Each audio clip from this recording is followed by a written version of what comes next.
By 7:30 on the morning of the 29th of October, Valencia was already receiving heavy rain. At first, the drought-stricken region was grateful for the downpour. But hours later, emergency services were rescuing people from their homes and cars.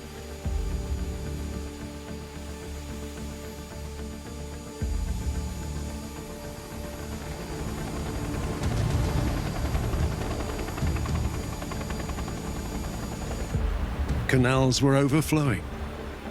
Drainage systems hopelessly inadequate. It rained 1 year rainfall in 8 hours.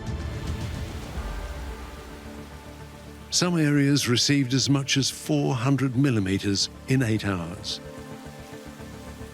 More than 10 times the volume of a powerful summer storm.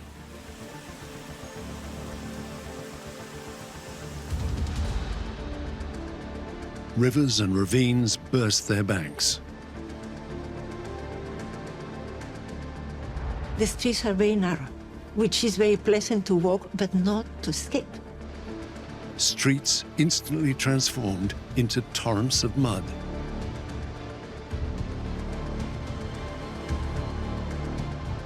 But the greatest catastrophe was the lack of communication. There was no advance warning. The time people knew and they wanted to take their cars out, the water came and so many people died in the on-the-ground parking spaces. Waters rushed into underground basements with a speed that made it impossible to escape. It wasn't until 8 p.m. that residents received an official warning to stay indoors. A warning that came far too late. It was the deadliest deluge in the country for at least half a century.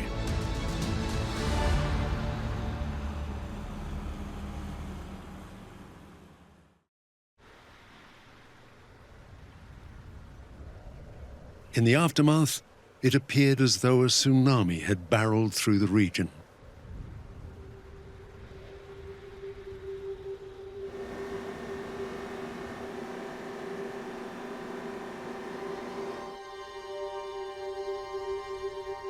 More than 200 people died, many of them returning home from work when the floods hit. This man lost his brother, sister-in-law, and niece in a few short moments. Estaban aquí esperando y vino el agua y no dio tiempo a nada. Y mi hermano lo arrastró y terminó cogido allí a una valla y ella no pudo salir. Ella no pudo salir y falleció. Ella con la niña.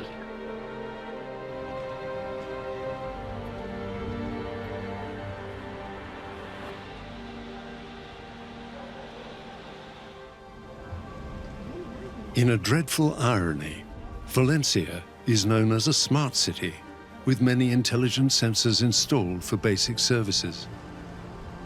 But without a coordinated emergency system in place, even the most technologically advanced societies can fail. Policy making cannot be done in absence of experts from the other disciplines, not only from engineers, and they are essential, but from communicators or from the sociologists, or the people who clean the drains. There must be teams. When floods hit Malaga a few weeks later, residents received warnings and police door knocks the night before. The floods were severe, just like in Valencia. But this time, there were no casualties.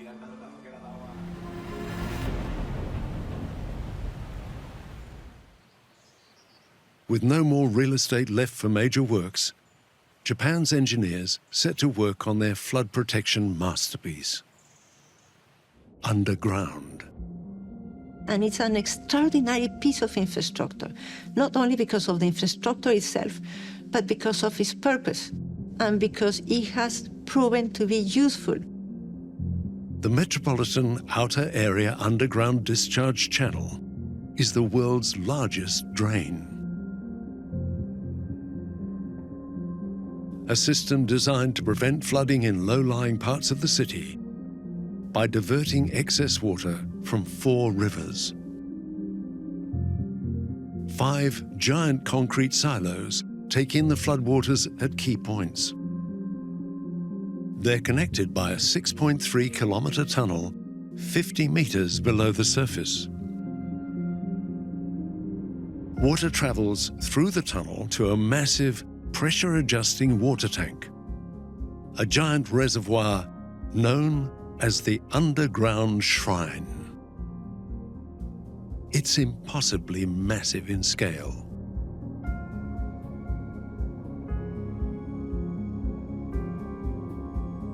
Each concrete pillar weighs 500 tons. The main purpose of the shrine is to break the momentum of the water as it rushes out from the tunnels. We need some, shock absorber spaces or volumes. Looks like a castle. Because 200 cubic meter volume is running through. And you realize how much water it can hold. The same amount of water that could be flooding other parts of the city. The silos where water enters from the river are cylindrical, a shape which also helps slow the floodwaters. As the torrent rushes in, it's guided onto the sides. If we use the normal ski jump or normal flow channel, we need a very big volume.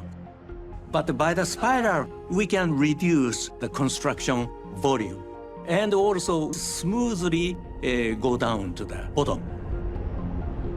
The giant cathedral for the floodwaters discharges directly to the Edo River thanks to 4 giant turbo jet engines. Each one can pump out 50 cubic meters of water per second.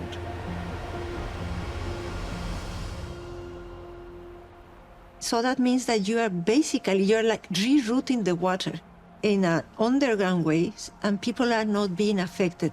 And the water is going to a very large river, and then it is discharged to the Tokyo Bay. The underground system has been activated around 7 times a year since it was built, saving hundreds of millions of dollars in flood damage.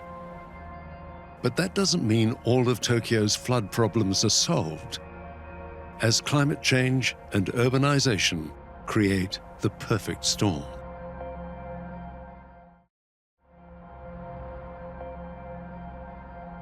The result of urbanizing is concrete, cements, and in Tokyo is not only urbanized, but you have skyscrapers everywhere.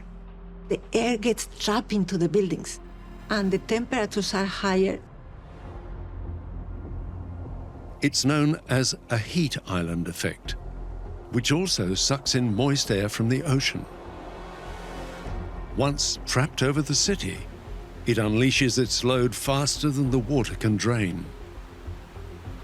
These dramatic downpours are known as guerrilla rainstorms, dumping up to 100 millimeters per hour.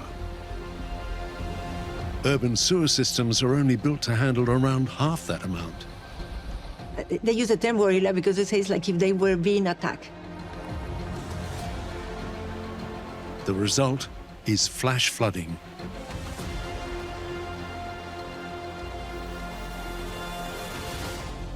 Today's flood defenses can't safeguard the city from guerrilla rainstorms, so effort is focused on giving residents ample warning. Local governments provide hazard maps showing areas that will be inundated, whether by overwhelmed drainage systems or flooding rivers. It helps the population know where to evacuate to. People know because there is communication. Now you get messages through the mobile phone. Mobile phones didn't exist before. Before it was through the television, through the radio. So this communication of awareness and education has moved with times. And it has moved to the way in which it is more useful for the people, the way you can reach most of the people.